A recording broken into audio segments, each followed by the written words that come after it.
Home loan को करने के लिए कौन कौन से डॉक्यूमेंट्स की जरूरत पड़ेगी। तो इसमें सबसे पहला आता है केवाईसी डॉक्यूमेंट्स, यानी कि पैन कार्ड और आधार कार्ड।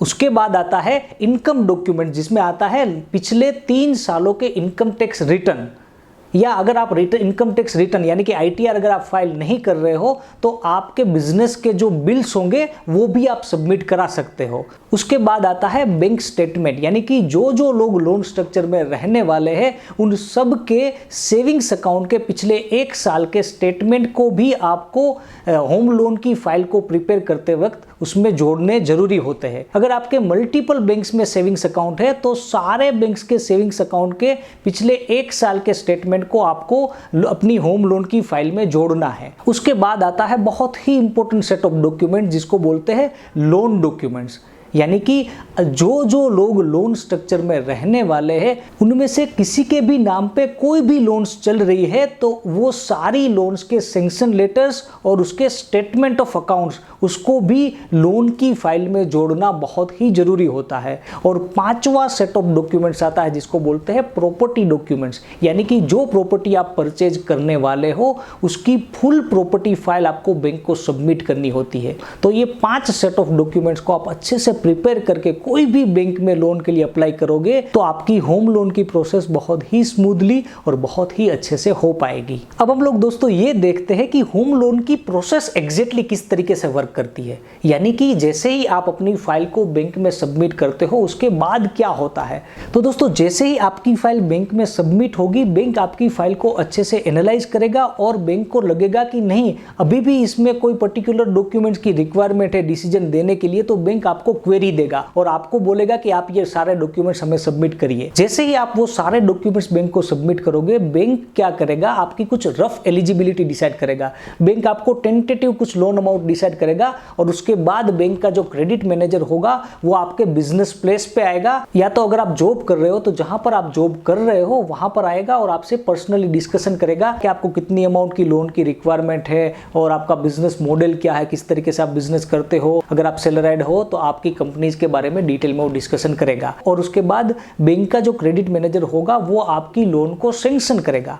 जैसे ही आपके पास सैंक्शन लेटर आता है तो आपको क्या करना होगा, आप वो सैंक्शन लेटर को अच्छे से एनालाइज करोगे और आपको लगेगा कि नहीं बैंक ने इंटरेस्ट रेट ज़्यादा दिया है या कुछ भी इंश्योरेंस ज़्यादा है या वॉटएवर कुछ भी आपको प्रॉब्लम लगेगा तो आप क्या कर सकते हो, वो बैंक को बोल सकते हो कि ये कंडीशन है सैंक्शन लेटर की जो मुझे पसंद नहीं है या मुझे अग्री नहीं करता हूँ मैं उससे। तो आपसे बैंक का क्रेडिट मैनेजर या सेल्स मैनेजर उसमें डिस्कशन करेगा और फाइनल सैंक्शन लेटर आपका निकाल दिया जाएगा। जैसे ही सैंक्शन लेटर पे आप दोस्तों साइन करोगे उसके बाद आपकी होम लोन को डिस्बर्स किया जाएगा। तो होम लोन की प्रोसेस को इस तरीके से डिस्ट्रीब्यूट हम लोग कर सकते हैं। दोस्तों अब मैं आपको 3 बहुत ही इंपॉर्टेंट टिप्स देने जा रहा हूं। आप कहीं पर भी लोन कराओ, किसी भी बैंक से लोन कराओ, ये 3 चीजों का दोस्तों आपको ध्यान रखना ही है ताकि आपको आगे जाके होम लोन में या होम लोन की सब्सिडी में कोई भी प्रॉब्लम ना आए। सबसे पहली और इंपॉर्टेंट टिप ये है कि जब तक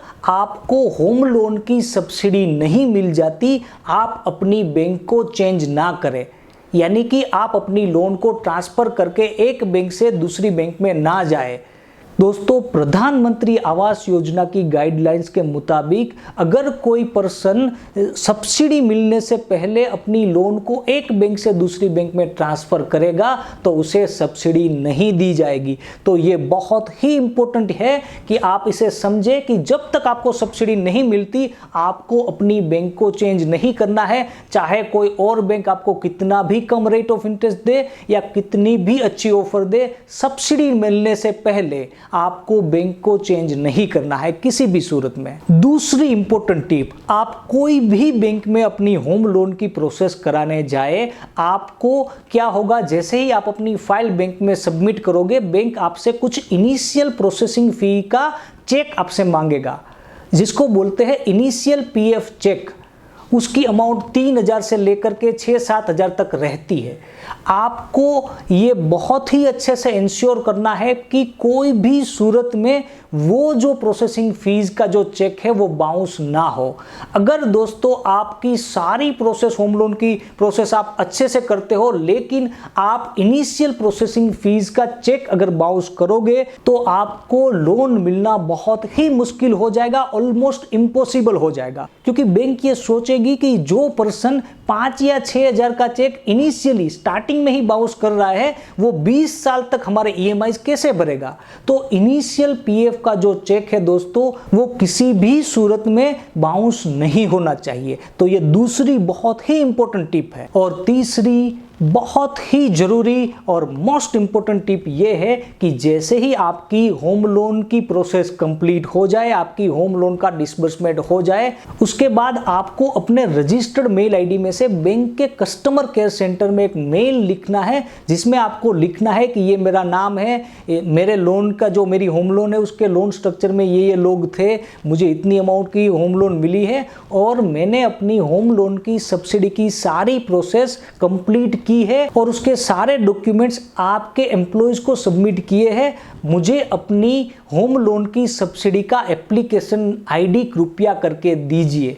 और अगर होम लोन की सब्सिडी की प्रोसेस में कहीं पर भी कुछ पेंडिंग है तो आप हमें बताइए ताकि हम उसे कंप्लीट कर पाए। दोस्तों ये बहुत ही जरूरी है। हमने देखा है कि कई कस्टमर्स को होम लोन की सब्सिडी 6 महीने से लेकर के 2-2 साल तक नहीं मिल रही है। उसका रीजन ये होता है कि बैंक का एम्प्लॉय उसकी सब्सिडी की प्रोसेस ही नहीं करता। तो आप अगर प्रोएक्टिवली अपनी बैंक को पूछोगे तो अगर कुछ भी पेंडिंग होगा प्रोसेस में तो बैंक आपको सामने से बता देगी और आपको जल्द से जल्द होम लोन की सब्सिडी मिल पाएगी।